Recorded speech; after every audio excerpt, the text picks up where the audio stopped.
ಸಂದೇಹ ಸಮಾಧಾನದ ವೀಕ್ಷಕರಿಗೆಲ್ಲ ನನ್ನ ನಮಸ್ಕಾರಗಳು. ನಾನು ನಿಮ್ಮ ಡಾಕ್ಟರ್ ವೃಂದಾ ಸಂಗಮ್. ಸಂದೇಹ ಸಮಾಧಾನ ಏನು ಹಂಗಂದ್ರೆ, ನಮ್ಮ ಪೂರ್ವಿಕರು ಬಾಳಿನ ಉನ್ನತಿಗೆ ಸಹಕಾರ ಆಗಿರುವಂಥ ಅನೇಕ ಪದ್ಧತಿಗಳು, ಕಟ್ಟಳೆಗಳನ್ನು ಕಾಲಮಾನಕ್ಕನುಗುಣವಾಗಿ ಹಬ್ಬಗಳು, ಆಚರಣೆಗಳ ರೂಪದೊಳಗೆ ತಂದಿರ್ತಾರೆ. ಇವು ಸತ್ವವನ್ನು ಸಾರುವಂತಹ, ತುಂಬು ಮಹತ್ವದೊಳಗೆ ಒಗ್ಗಟ್ಟು ಬೆಸೆಯುವಂತಹ, ಅನುಬಂಧಗಳನ್ನು ಬೆಸೆಯುವಂತಹ, ಹಿರಿಯರೊಡನೆ ಅಭಿಮಾನದ ಕೊಂಡಿಯೊಳಗೆ ಪೋಣಿಸುವಂತಹ ಆಚರಣೆಗಳಾಗಿರ್ತವೆ.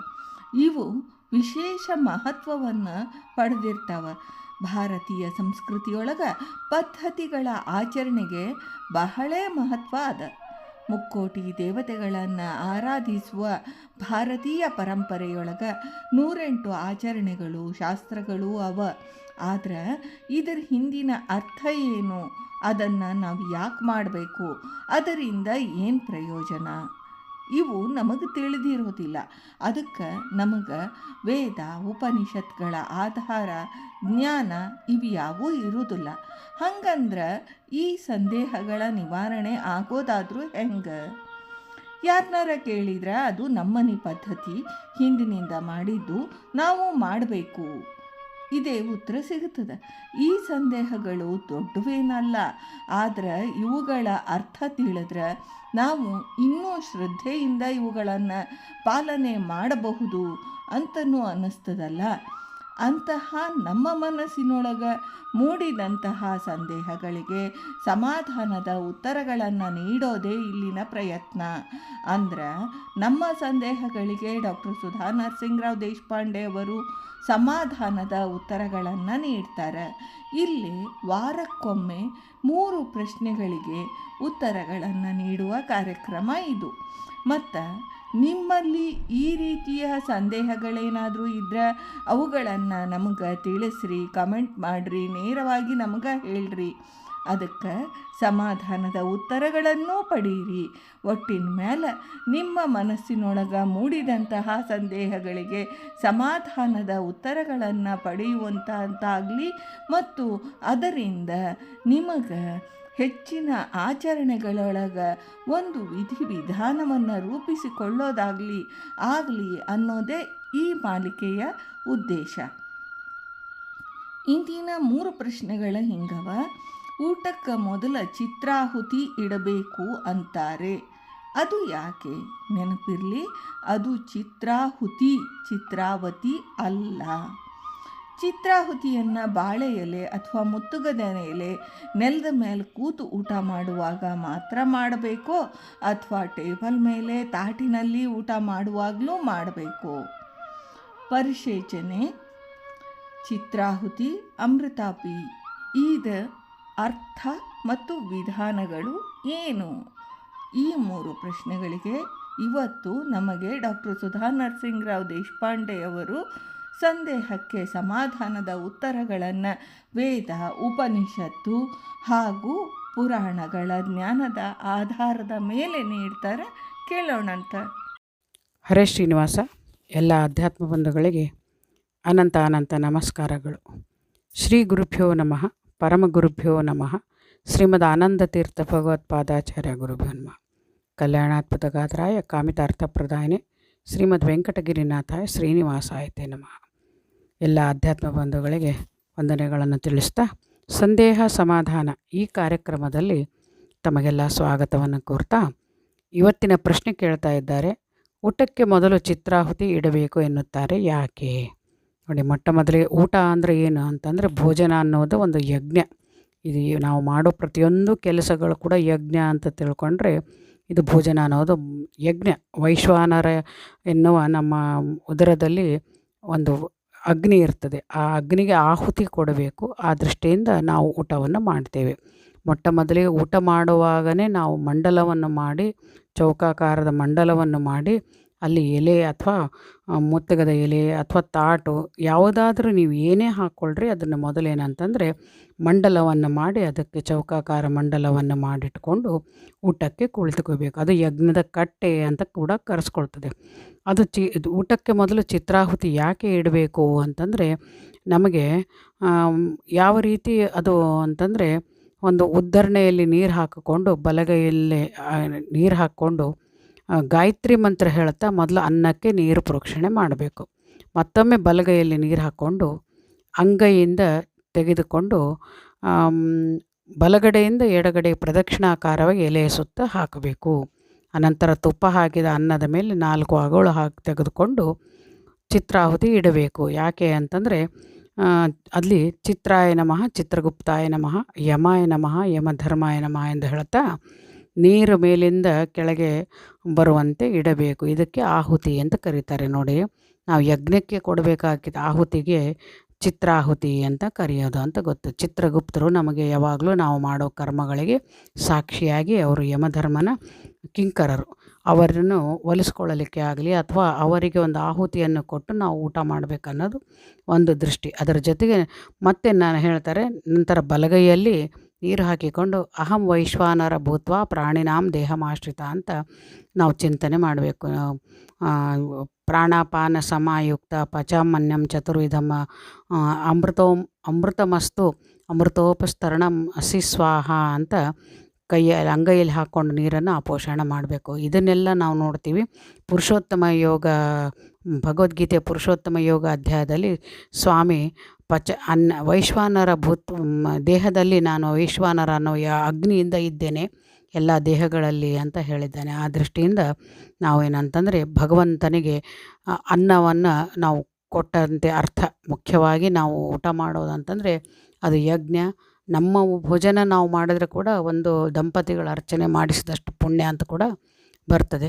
ಆಮೇಲೆ ಅಂಗೈಯಲ್ಲಿ ಹಿಡಿದ ನೀರನ್ನು ಅಪೋಷಣ ಮಾಡಿ ಸ್ವಲ್ಪ ನೀರನ್ನು ಬಲಗಡೆಯಲ್ಲಿ ಬಲಿಯ ಮೇಲೆ ಬಿಟ್ಟು 4 ಬಲಿಗಳನ್ನು ಸೇರಿಸಿ 4 ಕಡೆ ಏನು ನಾವು ಅನ್ನ ಚಿತ್ರಾಹುತಿಗೆ ಇಟ್ಟಿರ್ತಾರಲ್ಲ ಅದನ್ನೆಲ್ಲ ಸೇರಿಸಿ ಕೈ ತೊಳ್ಕೋಬೇಕು ಅಂತ ಹೇಳ್ತಾರೆ. ಅಂದರೆ ಯಜ್ಞದ ಸಮರ್ಪಣೆ ಮುಗೀತು ಅಂತ. ನಂತರ ಏನು ಮಾಡಬೇಕು ಅಂತಂದರೆ, ಅದನ್ನೇನಂತಂದರೆ ಎಡಗೈಯ ಅನಾಮಿಕ ಬೆರಳನ್ನು ಎಡಗೈ ಎಲೆಗೆ ಒತ್ತಿ ಹಿಡಿದು ಬಲಗೈಯಿಂದ ಪ್ರಾಣಾಯ ಸ್ವಾಹ, ಅಪಾನಾಯ ಸ್ವಾಹ, ವ್ಯಾನಾಯ ಸ್ವಾಹ, ಉದಾನಾಯ ಸ್ವಾಹ, ಸಮಾನಾಯ ಸ್ವಾಹ, ಬ್ರಹ್ಮಣೇ ಸ್ವಾಹ ಅಂತ 6 ಬಾರಿ ಅನ್ನದ ಅಗಳನ್ನು ಸ್ವೀಕಾರ ಮಾಡ್ತಾರೆ.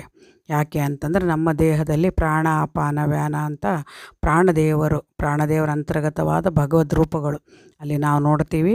ಅನಿರುದ್ಧ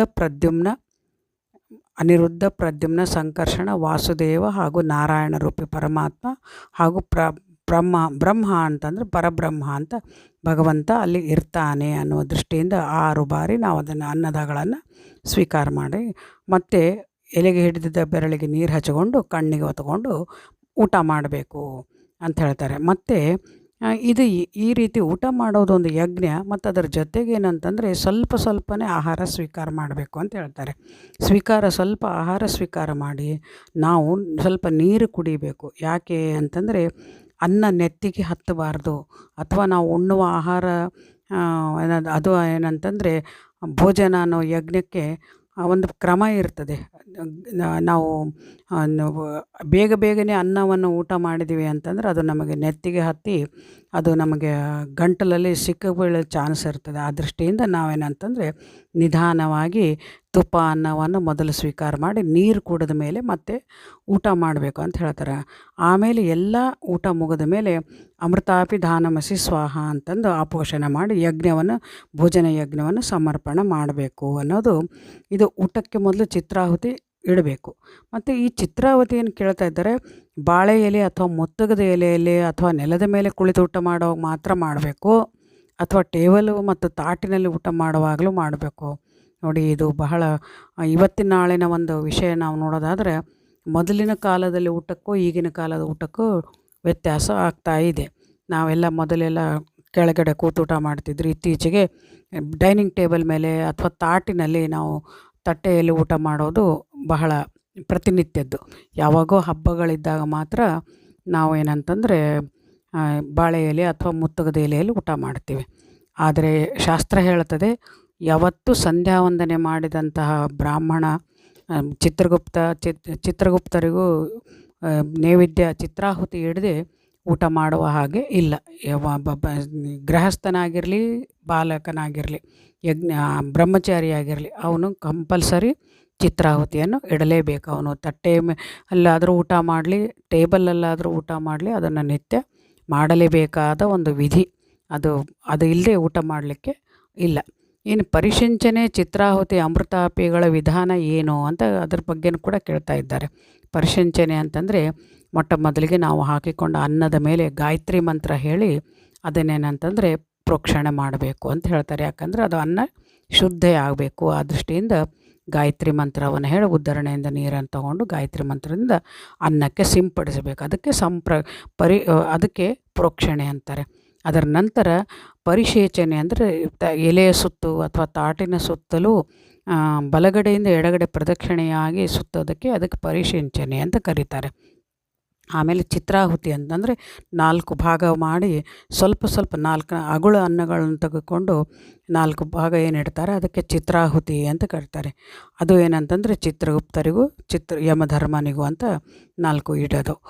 ಅನ್ನದ ಅಗುಳುಗಳನ್ನು ಬಲಿ ಇಡೋದು ಅಂತ ಅರ್ಥ. ಅದು ಅಮೃತಾಪಿ ಅನ್ನೋ ಅರ್ಥ ಏನಂತಂದರೆ ನಾನು ಉಂಡ ಅನ್ನ ಅಮೃತದಂತೆ ನನಗೆ ಅನ್ನದಿಂದ ಏನಂತಂದರೆ ನನಗೆ ದೇಹದಲ್ಲಿ ಪುಷ್ಟತ್ವ ಬರಲಿ, ಶಕ್ತಿ ಬರಲಿ, ಹಾಗೂ ಅದು ಜೀರ್ಣವಾಗಲಿ, ಅದು ಏನಂತಂದರೆ ಪಚನ ಆಗಿ ನನಗೆ ಸಾತ್ವಿಕತೆಯನ್ನು ಕೊಡಲಿ ಅನ್ನೋ ದೃಷ್ಟಿಯಿಂದ ಕೂಡ ಅದನ್ನೇನಂತಂದರೆ ಅಮೃತಾಪಿ ಅಂತ ಅಂತಾರೆ.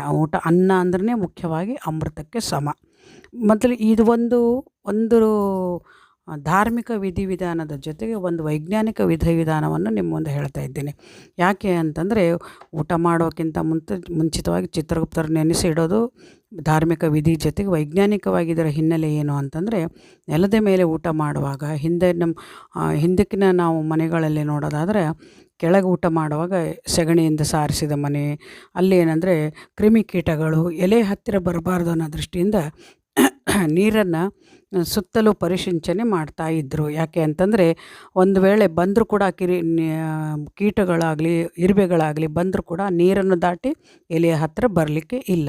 ಅದು ಏನಂತಂದರೆ ಅಲ್ಲೇ ಅದು ತನ್ನ ಮಾರ್ಗ ಬದಲಾಯಿಸ್ತಿತ್ತು ಅಥವಾ ಅಲ್ಲೇ ನಿಲ್ತು ಬಿಡ್ತಿತ್ತು.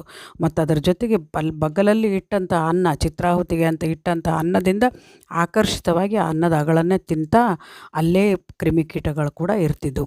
ಆ ದೃಷ್ಟಿಯಿಂದ ಕೂಡ ಅದು ಪರಿಶಿಂಚನೆ ಅಥವಾ ಸುತ್ತಲೂ ನೀರನ್ನು ಯಾವಾಗೇ ಊಟ ಮಾಡಲಿ, ಒಂದು ಬೆಳಗ್ಗೆ ನಾವು ನೋಡ್ತೀವಿ ಬರೀ ಚಿತ್ರಾಹುತಿ ಅಥವಾ ಒಮ್ಮೆ ಬೆಳಗ್ಗೆ ಊಟ ಮಾಡುವಾಗ ಅಂತಲ್ಲ, ಯಾವುದೇ ಆಹಾರ ಪದಾರ್ಥ ನಾವು ತಿಂದರೂ ಕೂಡ ಪ್ರತಿ ಬಾರಿ ಊಟ ಮಾಡೋದಕ್ಕಿಂತ ಮೊದಲು ನೀರಿನಿಂದ ಪರಿಶಿಂಚನೆ ಮಾಡಲೇಬೇಕು. ಅದು ವಿಧಿ. ಯಾವತ್ತೂ ನೀವು ತಿಂಡಿ ತಿನ್ನಿರಿ, ಊಟ ಮಾಡಿರಿ, ಅದನ್ನೇನಂತಂದರೆ ಕಂಪಲ್ಸರಿಯಾಗಿ ಅದನ್ನು ಪರಿಶಿಂಚನೆ ಮಾಡಿ ಅದನ್ನು ನಾವು ಸ್ವೀಕಾರ ಮಾಡಬೇಕನ್ನೋದು ಮುಖ್ಯವಾಗಿ. ಅದರ ಜೊತೆಗೇನಂತಂದರೆ ಈ ಭೋಜನ ಅನ್ನೋದೊಂದು ಯಜ್ಞ ಅನ್ನೋ ದೃಷ್ಟಿಯಿಂದ ನಾವು ಊಟ ಮಾಡಿದಾಗ ಭಗವಂತನಿಗೆ ಅದು ಸಮರ್ಪಣೆ ಆಗ್ತದೆ. ಏಕೋ ವಿಷ್ಣುರ್ ಮಹದ್ಭೂತಂ ಪೃಥಕ್ ಭೂತಾನ್ಯನೇಕಶಃ ತ್ರಿಲೋಕಾನ್ ವ್ಯಾಪ್ತ ಭೂತಾತ್ಮ ಭುಂಕ್ತಿ ವಿಶ್ವಭುಗವಯ ಅಂತ ಹೇಳ್ತಾರೆ. ಅಂದರೆ ಭಗವಂತ ನಮ್ಮೊಳಗಿದ್ದು ಆ ಊಟ ಮಾಡಿದರೆ, ಅವನು ಒಬ್ಬನು ಊಟ ಮಾಡಿದರೆ ಸಮಗ್ರ ಇಡೀ ಬ್ರಹ್ಮಾಂಡ ಉಂಡಂತೆ. ಆ ದೃಷ್ಟಿಯಿಂದ ನಾವು ಮಾಡುವ ಊಟ ಕೇವಲ ಒಂದು ಭೋಜನ ಅಂದರೆ ಹಸಿದಾಗ ಪಶುಗಳಂತೆ ತಿನ್ನುವುದು ಅಲ್ಲ, ಅದು ಒಂದು ಯಜ್ಞ ಅಂತ ಸ್ವೀಕಾರ ಮಾಡೋ ದೃಷ್ಟಿಯಿಂದ ಆಹುತಿಯನ್ನು, ಬಲಿಯನ್ನು, ಹಾಗೂ ನಮ್ಮ ಹೇಳ್ತಾರೆ ಇಲ್ಲಿ ಬಾಯಿಯೇ ಒಂದು ಯಜ್ಞಕುಂಡದ ಒಂದು ಅದಕ್ಕೆ ಹವಿಸ್ಸು ಹಾಕ್ತಾ ಇರ್ತೀವಿ. ಅದು ಅನ್ನವೇ ಹವಿಸ್ಸು ಅಂತ ಹೇಳ್ತಾರೆ. ಸ್ವಾಹಾಕಾರದಿಂದ ನಾವು ಅದನ್ನೇನು ಯಜ್ಞಕ್ಕೆ ಹಾಕ್ತೀವೋ ಆ ಅನ್ನವೇ ಏನಂತಂದರೆ ಭಗವಂತನಿಗೆ ಈ ಬಾಯಿಯಿಂದ ಒಳಗಿರುವ ಪರಮಾತ್ಮನಿಗೆ, ವೈಶ್ವಾನರ ನಾಮಕ ಯಜ್ಞ ನಾಮಕ ಪರಮಾತ್ಮನಿಗೆ ನಾವು ಅದನ್ನು ಸಮರ್ಪಣೆ ಮಾಡ್ತೀವಿ ಅಂತ ಭಕ್ತಿಯಿಂದ ಊಟ ಮಾಡೋದೇ ವಿಧಿವಿಧಾನ ಅಂತ ಯಥಾಮತಿ ಯಥಾಯೋಗ್ಯತ ಚಿತ್ರಾಹುತಿಯ ಬಗ್ಗೆ ತಮ್ಮ ಮುಂದೆ ಈ ವಿಷಯವನ್ನು ಇಡ್ತಾ ಇದ್ದೇನೆ. ಈ ನನ್ನ 4 ನುಡಿ ನಮನಗಳನ್ನು ಭಾರತೀಶ ಮುಖ್ಯ ಪ್ರಾಣಾಂತರ್ಗತ ಶ್ರೀಕೃಷ್ಣ ಅರ್ಪಣ.